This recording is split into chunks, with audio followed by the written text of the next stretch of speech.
Galing ba kay Bimbi ang ring mo? Hindi talaga siya masasabi mo na magiging symbolismo ng nila kung ano man yung namumuong relasyon nilang dalawa, 'di ba? Kung saan nilinaw ni Raisa May na yung ring na kanyang suot, yung black ring, ay galing po yan dun sa isa sa mga kaibigan po niya.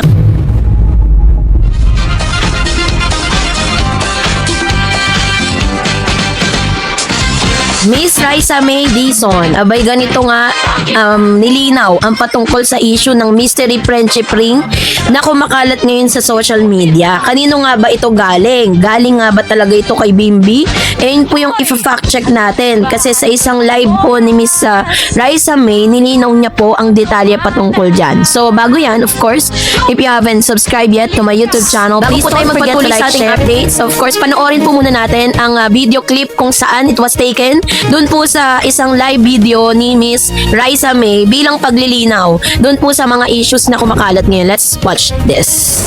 Spill the tea. Kung active ka sa TikTokan lately, for sure, nadaan ng FYP mo ang TikTok live ni Aling Small or Aling Maliit, formerly Little Miss Philippines na si Raisa May Dizon. May isang particular na detalye kasi ang huling humakot ng chismis at spekulasyon mula sa netizen ang kanyang friendship ring. Dahil malakas ang ship ng publiko kina Raisa at Bimbi Aquino, marami agad ang nag-assume na romantic token ito galing kay Bimbi. Pero hold your horses mga Mars. Naglapag na naman ng mga resibo at linaw si Raisa. So, eto na yung yung napanood po ninyong video is the full details kung saan nilinaw ni Raisa May na yung ring na kanyang suot, yung black ring, ay galing po yan dun sa isa sa mga kaibigan po niya kasi nagandahan siya. So ang sabi niya po dun sa video, nagandahan siya dun sa ring, inarbor niya, parang binigyan siya pero napilitan pa yung friend niya. So ito po yung isa sa mga paglilinaw na ito po hindi galing kay Mr. Bimbi Aquino Yap. Nagaya ng mga lumalabas ngayon sa Sokme, 'di ba? Kasi parang yung ring parang black ring siya, 'di ba? Hindi siya hindi talaga siya masasabi mo na magiging symbolismo ng nila kung ano man yung namumuong relasyon nilang dalawa, 'di ba? So, ito ang buong breakdown, ang lalim ng symbolism ng pet peeve romanticized friendship ring at ang totoong ganapan sa pagitan ng ating favorite Gen Z icons, no? Ano ba talagang sinabi ni Raisa sa TikTok live? Sa kanyang kamakailang ng TikTok live stream, ay diretsa ang sinagot ni Raisa ang paulit-ulit na tanong ng chat. Galing ba kay Bimbi ang ring mo? The reality check. Malinaw na sinabi ni Raisa na hindi galing kay Bimbi ang singsing. The origin story, galit sa fake news, kwento ni Raisa. Galing ito sa isa pang niyang malapit na kaibigan. In katunayan, hiningi niya pa ito mismo sa kaibigan niya. Yun dahil nagandahan siya. So no secret romance, hidden message. Walang hidden dramatic proposal or grand gesture mula kay Bimbi na naganap sa likod ng camera. Purely personal choice at casual sa friend moments lang yun. Hiningi lang talaga niya, 'di ba? Katulad ng mga netizen assumption, nag-overthink, galing siguro kay Bimbi yan, ganyan.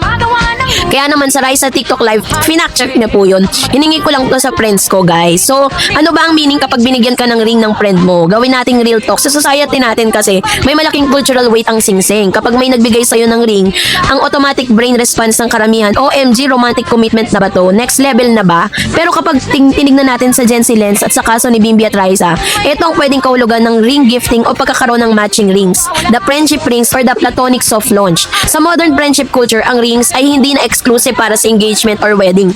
Pwede rin siya sa fashion and aesthetic. Minsan cute lang talaga yung accessories or symbol of share band tulad ng friendship bracelet nung 2000s at Taylor Swift Eras Tour era. Ang rings ngayon ay pwedeng badge of closeness, 'di ba? Ibigay ng matalik na kaibigan para sa sabing solid tayo. Kapag kay Bimbi nang galing, the next level potential kung sakali man in parallel universe o sa hinaharap na si Bimbi ay magbigay ng singsing kay Raisa, higher level of intimacy na yun. Si Bimbi ay lumaking kilala sa pagiging napaka-gentleman, thoughtful at expressive sa feelings. Manang-mana siya sa kanyang mom na si Chris Aquino. Yan ang statement of special care. Kapag si Bimbi ay nagregalo ng pearl or singsing, ibig sabihin lang noon ay tinuturing niyang napaka-special ng tao sa buhay niya. Kung dadako tayo dun sa kanilang transition stage, 'di ba? Pwedeng hindi pa agad lovers, pero nandun yung elevation mula sa casual acquaintances tungo sa deep emotional connection. Si Raisa and Bimbi ay may tinatawag na dynamics. Bakit ba kilig na kilig ang netizen? Bakit nga ba halos mamatay-matay na sa cuteness at overthinking ang madlang people kina Raisa at Bimbi? Sa aspeto ng Bimbi and Raisa, angels shared childhood, pero pareho silang lumaki sa harap ng camera. Nakita ng buong bansa ang growth nila mula sa pagiging bibong bata hanggang sa maging ganap na teenager young adults, di ba? And wholesome energy at walang halong pilit or clout chasing. Kapag nag-uusap o nagkakasama sila, napaka-natural at respectful ng kanilang interaction, di ba? And doon, syempre, may nakikita din tayong the contrast charm. Si Raisa na very witty, kalog, at relatable sa Itbulaga Baby. At si Bimbi na tall, soft-spoken, konyo, gentleman, perfect naman sa rom-com troop. Sa ngayon, valid at tama, no? Tama lang na stand nila. Enjoy muna nila ang friendship. Walang pressure, walang kailangan patunayan sa netizen, di ba? So, sa modern Gen Z take kasi, bakit kailangan nating i-normalize ang platonic relationship? Madalas kasi sa Pinoy culture, kapag may isang lalaki at babae na magkasama, o nagpapaitan ng sweet, no? Nagpapakita sila ng sweetness, matik na binibigyan agad ng mali siya. Itong tatlong takeaway mula sa incidenting ito. So, i-normalize po natin yung i-normalize clarifying boundaries. Kapanipaniwala at refreshing ang ginawa ni Raisa sa TikTok Live. Mabilis niyang pumatak sa chismis or mabilis siyang pumutak no doon sa chismis bago pa lumala at ma-pressure ang friendship nila ni Beam. So, meron din minsan ng accessory lang talaga. Hindi lahat ng makintab sa daliri ay may kasamang will you be my girlfriend. And let people grow naturally. Ang pinakamagandang gawin ng fans at spectators ay suportahan ng individual growth at genuine friendship ni Raisa at Bimbi nang hindi nagmamadali sa romantic levels, diba? Nawalan man ng chance ang mga hopeless romantic na umaasang kay Bimbi galing ang singsing, panalo pa rin dahil ang katotohanan si Raisa May ay nananatiling transparent at grounded habang nananatiling solid at healthy ang bond ni Bimbi Aquino at stay calm lang tayo mga kachika. Kaya naman huwag tayo masyadong mag-overthink kasi as of now, in-enjoy talaga ni Bimbi at ni Raisa May kung ano man yung friendship na nasimulan nila, diba?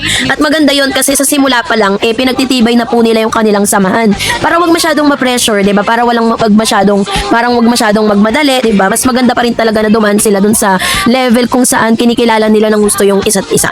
Kaya Miss Raisa May Dizon, abay, ito na yung labanan ng puso, no? Kasi bakit nga ba biglang naging crush ng bayan itong si Miss Raisa at bakod na bakod ni Bimbi Aquino ngayon. So, iyan ang ating bubusisain dito po sa ating report dahil ang dami pong mga nagpo-post na sobrang crush nila si Raisa May. So, yun ang ating pag-uusapan. Meron na pong parang matindi na yung competition, no? Kailangan na magmadali ni Bimbi at bakuran si Raisa dahil dito. So, bago yan, of course, if you haven't subscribed yet, updates. So, meron pong mga post dito po sa Twitter na dating ex na dating Twitter. Sabi niya dito, may grandson. Ito yung grandson niya, no? Finding Raisa nakalagay. Tapos parang medyo Korean vibe yung mukha. My grandson admire Raisa May Dizon so much. He hopes to find someone like Raisa someday because he sees her as a kind, talented, and inspiring. That's why he call it Finding Raisa. Crush ng bayan si Raisa. So, ganyan yung mga nakikita kong post. Grabe na to. Grabe na yung vibe na narating nitong si Raisa May. At kaya naman pala itong si Mr. Bimbi Aquino is kailangan talaga niyang bakuran at talagang kailangan niya nang madaliin yung kung ano man yung dapat na pinupush niya na dito kay Miss Raisa May. Kasi 'di ba sabi, buset sa kilig mga kamarites, kung feeling mo ay wala nang tatalo sa suspense ng mga teleserye tuwing hapon, mag-isip-isip ka muli. Kasi sa mundo ng showbiz at social media, may panibagong fenomeno na nagpapasabog ng FYP ng bawat Gen Z at millennial. Ang pagiging instant crush ng bayan ni Raisa May Dizon at ang tila walang humpay na backward moves ni Bimbi Aquino. Dati-rati kasi nakikita lang natin si Raisa bilang isang cute na aling Raisa or aling maliit ng Itbulaga. Pero simula nang maging visible at vocal si Bimbi sa kanyang paghanga at pag-aalaga kay Raisa, biglang nag-shift ang perspective ng buong bansa. Biglang na-realize ang madlang people, hey, maganda, witty at sobrang attractive pala talaga ni Raisa. So dahil dito dumami ang sinasabing karibal o admirer, kaya naman si Bim ay hindi na magdadalawang isip na bakuran, no? Bakod if you must, sabi nga. So meron tayong mga breakdowns in social psychology of attraction at hot Gen Z analysis sa trending triangle na bakuran phenomenon na ito. Ano nga ba ito? Bakit biglang naging crush ng bayan si Raisa May? Bakit may Finding Raisa ng mga post? Bakit ganun na lang katindi at ka-viral ang isang Raisa? Maging yung kanya mga videos, 'di ba, nung maliit pa siya, binabalik ngayon. Pati po yung viral na pagsayaw niya, Teach Me How to Dagi, talagang usap-usapan at ang dami pong gumagaya sa viral trend na yon. Hindi naman bago na maganda at talented si Raisa May Dizon, pero bakit tila nagkaroon ng Raisa May glow up and craze era kasabay ng paglitaw ni Bimbi Aquino? Kasi kung titignan natin sa pre-Bimbi era, cute at witty na Itbulaga baby. And then the Bimbi effect, public praise, high profile attention, and soft gesture. Netizen realization, glow up icon, ang ganda at attractive pala talaga ni Raisa. So kung titignan natin, nagsimula nagsimula din kasi ang lahat, parang very timing na nag-viral yung kanyang interview with Miss Tony Talks, diba? If you remember, ilang milyon-milyon ang nanood kay Raisa sa pagkakataon na yun. At nakita nila si Raisa na isa sa mga priority po niya is maranasan ng mga magulang niya yung sarap ng buhay, yung ganda ng buhay. At pinatunayan niya yun sa paglipas ng panahon. Kasi sabi niya, gugustuhin niyang unahin muna yung kaligayahan ng kanyang magulang kaysa sa kanyang sarili. Kasi alam niya, napatanda na, no? Palipas na yung kanyang mga magulang. Siya, bata pa siya. Pwede niya pang maranasan yung sarap ng buhay. Yun mismo ang isa sa mga dahilan kung bakit si Raisa May Dizon ay certified crush ng bayan with ultimate suitor's admirer. So the social proof effect ang bimbita. Sa psychology ng attraction, may tinatawag na pre-selection or social proof. Kapag ang isang katulad ni Bimbi Aquino na nagmula sa isa pinaka-prominenteng pamilya sa bansa, matangkad, gentleman at well-spoken ay nagpakita ng sobrang paghanga at pag-aalaga sa isang babae, napapalingon ng lahat. Na-realize ang netizen na ang charisma ni Raisa hindi lang pang comedy, ito ay pang main character sa isang rom-com. Genuine glow up at confidence kasabay ng kanyang paglaki, nag-evolve din kasi yung style, passion at overall vibe ni Raisa. The modern Gen Z aesthetic, confident sa sariling balat at mananatiling grounded. Ang kombinasyon ng humor at grace ang dahilan kung bakit marami na ngayong boys, showbiz man o non-showbiz ang umahanga sa kanya.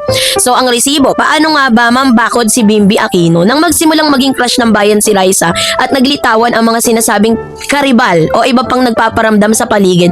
Kapansin-pansin ang pag-step up ng galawan ni Bim. Paano nga ba magbakod ang isang Aquino? Constant proximity or lagi siyang nandun mula sa guesting, bonding moments hanggang sa mga behind the scenes sa mga show. Tiniyak ni Bimbi na nandun siya para maging anchor o kasama ni Raisa. And kung mapapansin ninyo kahit nasa bahay na si Bim, merong tinatawag na bebe moment kung saan nakakalimutan na ni Bim, no, yung mga moments na kahit nasa live siya kakalimutan niya yun pag si Raisa May Dizon na ang tumawag, tulad ng video na to, panoorin nyo.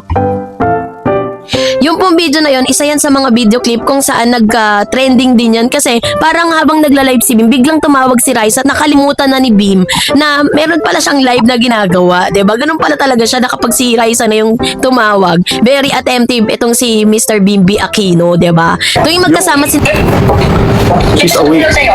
Wait lang. I'm live. Ay!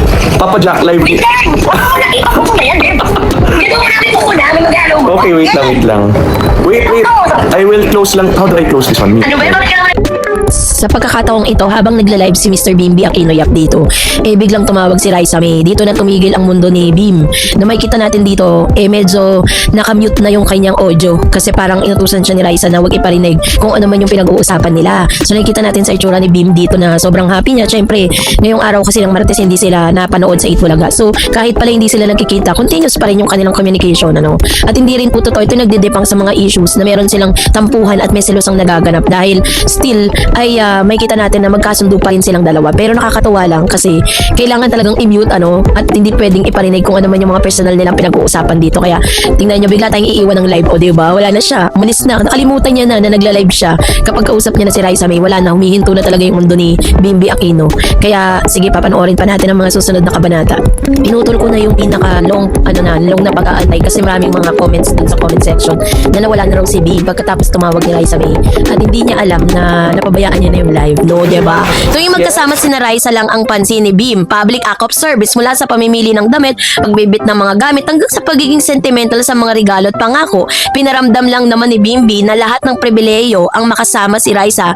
Gen Z Dictionary. Check, mambakod is a verb. Ang pagpapakita ng malinaw at hindi matatawarang presensya sa paligid ng taong gusto mo para ipahiwatig sa iba na nandito na ako, wag nyo na siyang subukang bakuran, diba? Parang ganon kung itatranslate natin yung mga galawan ni Bimbi, diba?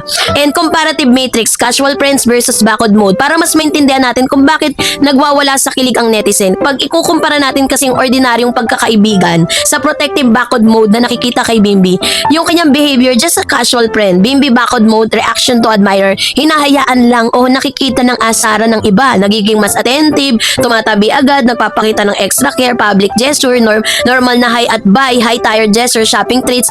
Yun yung mga bagay na yung body language, distance nila, open to group, diba? Dynamics, lean in physical proximity, shielding yung energy sa matataong lugar vibes, diba? Yun yung aura ng pinapakita nila. Yung protective male lead energy ni Beam, diba? So, what is my hot take and point of view? Bakit perfect match ang dynamic nila, diba? Sabi doon, if you look closely this narrative, bakit sobrang naakit ang sambayanan sa tambalang Beam at Raisa? The modern fairy tale twist. Hindi ito ang typical na boy meets girl. Dynamic ito ng dalawang taong lumaki sa harap ng publiko ngayon ay nagpapakita ng mataas na respeto at tamis sa isa't isa. Healthy competition. Ang paglitaw ng iba pang humahanga kay Raisa ay magandang paalaala sa lahat na si Raisa ay isang high-value women na karapat dapat ipaglaban at alagaan. So, ano nga ba yung gentle standard? Ipinapakita ni Beam kung paano dapat tratuhin ng isang lalaki ang isang babae. May galang, may effort at walang hiyahiyang pinapakita ang pagpapahalaga. What's the bottom line? Ang crush ng bayan man si Raisa May Dizon at gaano man karami ang magtangkang humabol. Malinaw ang mensahe sa mga nakakakitang matibay ang bakod kapag si Bimbi Aquino ang nakatayo, kilig man ito o na magpapatuloy sa totoong romcom ang mananatiling pinakamagandang friendship na dekada. Certified hit ang kanilang tambalan sa puso ng bawat Pilipino. And that's it for today. Bimbi Aquino, yap, abay usap-usapan na pagiging clingy at pagbakod nito kay Miss Raisa May. So, ano nga bang ibig sabihin ng mga gesture na pinapakita ni Raisa at ni Bimbi sa publiko? No, yan ang ating pag-uusapan. So, bago tayo magpatuloy, of Before that, course, ay panoorin po natin ang ilan sa mga video clip na ito na napanood natin, dumaan sa FYP natin para lang lubos nating maunawaan yung ating pong topic for today's video. Let's watch this. So yung mga video clip na napapanood po ninyo ngayon ay ilan lamang sa mga tagpo no dito po sa Itbulaga Live. So ang tanong ng marami, 'di ba? Ang pagiging clingy daw di umano ni Raisa May at Bimbi Aquino, pag-ibig na ba to o pure soft girl bestie energy? Spill the tea mga kabarangay, kung tambay ka sa TikTok or X sa dating Twitter o madalas na manood ng Itbulaga, for sure napansin mo rin ang panibagong nagpapakilig sa mandang people. Ang unexpected closeness sina Bimbi Aquino at Raisa May Dizon. Ano nga ba yung the viral moment no? Kapansin-pansin ng pagiging super clingy nitong si Beam sa tuwing kasama ni Aling Raisa sa TV screen at sa off-cams clips, mula sa lean-in sa mga pahiwatig na titig hanggang sa kung paano niya protektahan at asikasuhin si Raisa. Netizen are screaming, pag-ibig na ba to or super solid platonic band lang? So para po maunawaan ninyo, meron tayong buong breakdown ng Gen Z psychology of clinginess at ang ating hot POV sa trending phenomenon na to. Are you ready? Eto na, number 1, ang resibo. Bakit nag-trending ang clinginess ni Bimbi? Sa mga kamakailang pagbisita at guesting ni Bimbi sa Itbulaga, hindi nakaligtas sa eagle eye ng netizen ang galawan ng dalawa. Merong physical proximity, mapapansin mong laging gusto ni Bim na malapit ang pwesto niya kay Raisa. Whether magkasabay sa segment o habang nagkukwentuhan, very relaxed at close range ang body language niya. So, very attentive body language. Tuwing nagsasalita si Raisa, 100% ang focus si Bimbi. Nandun yung gentle smile, lingering eye contact at natural instinct na maging protective. Diba? So, meron din gentleman vibes inherited from his mom, the queen of all media, Chris Aquino. Kilala si Bimbi sa pagiging well-mannered, pero kay Raisa may extra layer ng warm at playful energy na bihirang makita sa ibang interviews niya. Aminin nyo yan. And doon po sa audience observation, bakit parang hindi maipahiwalay si Bim kay Raisa? So, may mga Gen Z TikTok reaction like soft launch na ba to? Ang cute nila, di ba? May reality check na genuine comfort, gentle personalities equal to ultimate clingy. Yun ang combo.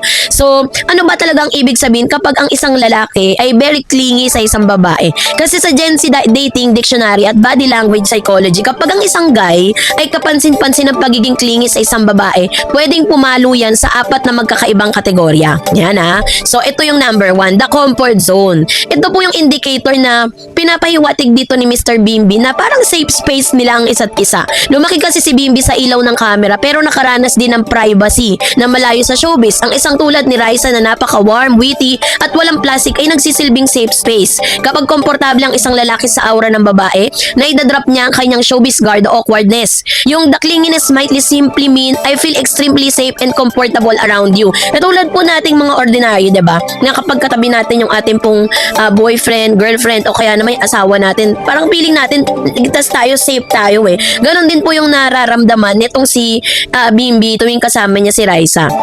and the romantic soft launch. Sa mundo ng romance, ang clinginess ang madalas sa kauna-unang physical sign na may gusto ang isang tao. Aminin nyo yan. Diba? Meron tinatawag na lingering touch and eye contact. Hindi lang to casual na pakikipag-usap. May halong kagustuhang pumasok sa personal bubble ng isa't isa. Merong protective instinct. Ang pagiging constantly by her side ay pahiwatig ng pagiging attentive na sa pangangailangan ng partner. And yung gentleman instinct naman na namana ni Bim sa kanyang nanay. Huwag kalimutan na pinalaki si Bimbi ni Chris Aquino na may napakataas sa respeto sa mga kababaihan. Minsan ang napagkakamalan pang clingy or romantic interest ay pure politeness at galang lang na nakasanay ng isang tunay na gentleman, diba? And the shared childhood connection. Pareho kasing naging child star sina Raisa at Bimbi. Nakita ng buong bansa ang kanilang paglaki. May instant deep understanding ang dalawang taong nakaranas ng magkaparehong childhood sa ilalim ng limelight. Ang clinginess ay pwedeng pure solidarity and comparative breakdown, romantic interest versus pure platonic clinginess. Para hindi tayo masyadong mag-overthink, no? Na ikukumpara natin ang dalawang side ng coin. Indicator romantic clinginess, platonic clinginess, eye contact, deep and lingering, at may kasamang shy smile, casual, friendly, at focus sa usapan. Joke, physical touch, subtle touch sa shoulder, back or holding hands, high five, playing nudges, at friendly lean attention, hyper-focus sa isa't isa. Kapag maraming tao sa paligid, equal attention sa buong Dabber Cards, host at vibe energy. May mga bahagya ding kilig o awkwardness sa hangin, purely relax, walang halong kaba o ilang, diba? Hot take, POV, pag-ibig na ba to, netizen o fantasy lang?